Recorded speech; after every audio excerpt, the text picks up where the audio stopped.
මේ ඉදිරි දින 5කට පස්සේ ඔයාට එනවා සුබ ආරංචියක්.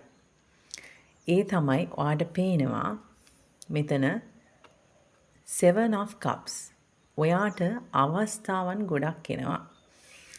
ඔයාට අවස්ථා එනවා. ඒ එන්නේ ඔයාට Ace of Pentacles. ඔයාට මොනවා හරි මූල්‍යමය වශයෙන් අවස්ථාවක් එනවා. ඔයාට සල්ලි උපයන්න, ඔයාට සල්ලි සම්බන්ධ දෙයකදී ඒක උපය ගන්න මූලිකවම අවස්ථාවක් එනවා. ඔයා එතකොට මේ අවස්ථාවලින් හරියට මේකක් හරි නිවැරදිභාවයකින් එකක් තෝරාගත යුතු වෙනවා. හොඳට බලන්න වෙනවා ඔයාගේ අවස්ථාවෙන් මොන අවස්ථාවටද ඔයාට වැඩිපුරම ප්‍රයෝජනයක් තියෙන්නේ කියලා. ඒක තමයි ඔයා තෝරගන්න ඕනේ. අනිවාර්යයෙන් මේක දවස් 5කට පස්සේ එනවා මේ අවස්ථාව. ඔයාට පුළුවන් වෙනවා මූල්‍යමය වශයෙන් යම්සි දෙයක් කරගන්න.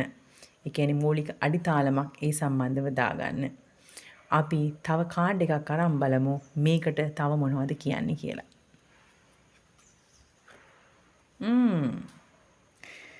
Knight of Pentacles. මේක ස්ථීර කරනවා. මේක ස්ථීර කරනවා. ඔයා මේ දේ හරියට කරගත්තොත්, ඔයා මේ අවස්ථාව හරියට කන්ටිනියු කරොත්, හරියටම ඒක තෝරගත්තොත් මේ Ace of Pentacles සඳහා Knight of Pentacles එනවා. Knight of Pentacles එනවා.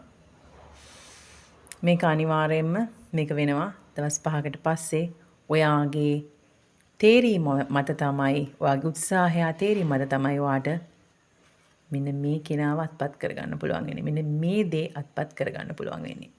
ඉතින් ඔයාට Ace of Pentacles, Knight of Pentacles, 7 of Cups. තවත් වීඩියෝකින් හම්බෙමු.